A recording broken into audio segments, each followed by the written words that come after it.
Unajua, na sisi tuna historia ya hii mapambano ya kubadilisha katiba. Tulikuwa na katiba mbaya sana, mbovu sana, ambayo ilikuwa ina mamlaka mengi sana, haswa yule ambaye alikuwa rais, kuwakandamiza watu, kukandamiza uhuru wa mahakama, na haki za kibinadamu. Na katiba hiyo ambayo tulikuwa nayo haikuondolewa tena kwa mazungumzo ya ile ya kuketi na madikteta na kuwashauri eti tunaweza kufanya hili na hili.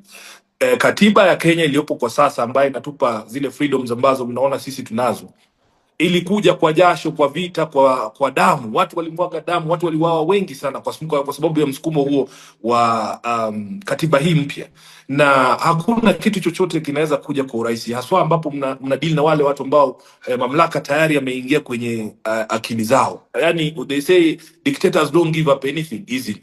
Lazima mjitokeze kama Watanzania, mseme hatuwezi kuendelea kuishi jinsi ambavyo tunavyoishi, tunataka mfumo mpya. Maanake haiwezekani eti jamaa waketi tu pale mwambie mnataka katiba mpya, haya shika, ndio hii hapa. Haiwezekani. Mwangalie historia ya Kenya, kulikuwa na msukumo mzito sana ili kuweza kupata katiba hii mpya. Tulipitia mengi, watu walipoteza maisha yao. Kuna hata jamaa ambaye alikuwa anaandika katiba hii mpya alipoleta mfumo wa ugatuzi, yule ambaye alikuwa anasimamia drafting ya mfumo wa ugatuzi alipigwa risasi na kuuawa wakati wa kongamano la Bomas, kwa sababu kulikuwa na watu ambao hawataki kuachilia yani mamlaka na kuachilia fedha kutoka central government kwenda mashinani ili kusaidia wananchi. Kwa hivyo haitakuwa rahisi, wacha nirudie, haitakuwa rahisi, lakini hiyo ndio inahitajika. Lazima watu wajitokeze, waseme tunataka taifa jipya, tunataka mfumo mpya wa kisiasa, tunataka katiba mpya. Haitakuwa rahisi, lakini iwapo mnaamini na kushikilia kwamba hata kama haitaonekana katika maisha yenu, vizazi vijavyo, unaona, kwa sababu sisi kama kizazi changu sasa tunafurahia matunda ya wale ambao walikuwa mbele zetu, walipigania hii katiba mpya na mfumo mpya ambao tunautumia kwa sasa. Wengi walipoteza maisha yao, wengi maisha yao yalipika katika njia ambazo haiwezi hata kurudishwa, yani ama kuwa repair. So ni jambo ambalo lazima tuamue kama Wanaafrika Mashariki kwamba tuna mifano, mnaweza kufuata mifano ambayo imefanyika katika mataifa mengine kama Kenya, ili muweze kupata katiba ambayo inalinda haki za kila mtu. Kwa hivyo muwe wajasiri, ndugu Heche, muwe wajasiri bana. Hii ni kazi ambayo haihitaji kitu chingine, inahitaji kujitolea, inahitaji ujasiri, inahitaji msimame, mseme sisi hatuwezi kuendelea kuishi hivi, na sisi kama ndugu zenu wa kimataifa tuko radhi kutoa ushauri, kuzungumza katika nafasi zetu, ili kuzidi kushinikiza kwamba tunataka kuona mfumo tofauti pale Tanzania. Lakini sauti ya Watanzania ndio lazima iwe mbele, maanake ikionekana kana kwamba ni msukumo ya watu wa nje. Najua propaganda za serikali wanasema hawa ni watu wanaingilia masuala ya ndani ya Tanzania. Unajua, kulikuwa na Wakenya ambao walikuwa wanajaribu kuingia Tanzania kusimama in solidarity na nyinyi, walifanyiwa udhalimu ambao ulikuwa unyama yani. Kwa hivyo hatutaki isemekane kwamba ni sisi ambao tunashinikiza ama tunaingililia masuala ya ndani ya nchi ya Tanzania, haswa kama mimi ambaye nimechaguliwa kiongozi hapa Kenya. Tunataka sauti za Watanzania zenyewe zisikike, na unajua hawa madikteta wana njia nyingi za kumazo ama kufunika sauti za wananchi. Watazima mitandao, lakini kuna njia nyingi, njia mbadala za kuhakikisha kwamba sauti hizi hazizimwi.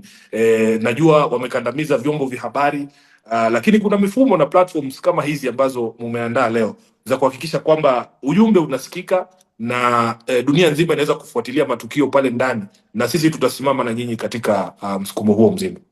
Asante sana Senator. Labda sijamwalika Brenda na nafahamu hili baraza hili ndugu Mwaipaya yupo na ana maswali atayaleta kwenye X. Peter ndugu Lienda yupo, kuna maswali atayaleta.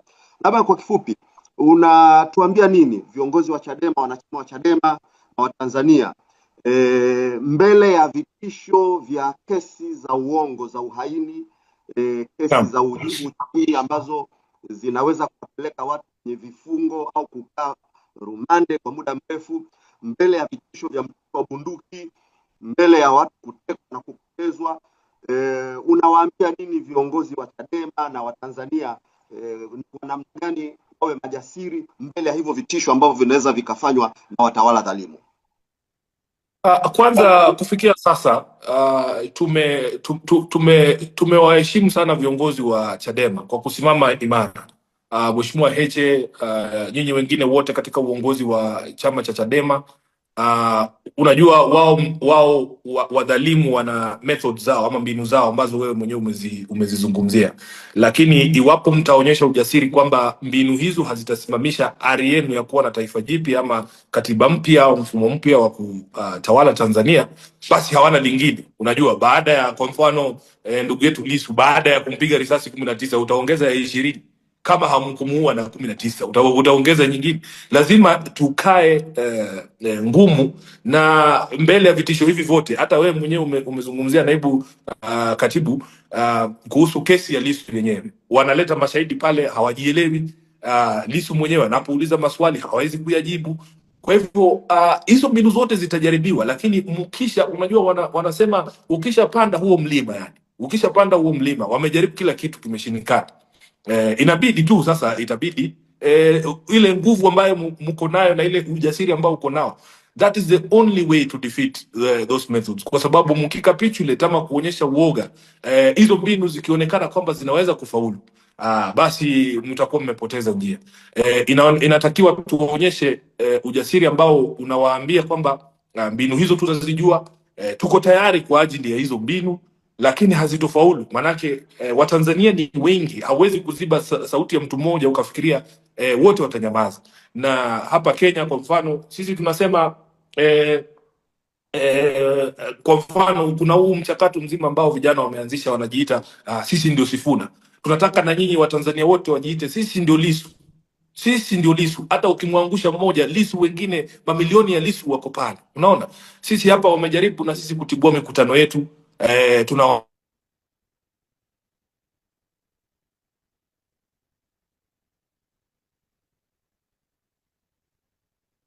muda wako ni sasa, lakini mkutano utaendelea. Hamna njia nyingine bana, hamna njia nyingine. Muonyeshe kwamba hizo mbinu zote hazitofaulu. Wakijaribu kuleta kesi hizi za bandia, mtashinda, manake sheria iko upande wenu. Unaona, wao ndio wenye kustruggle na kujaribu kuonyesha, na muwe wajasiri. Hamna njia nyingine, ndugu yangu naibu katibu.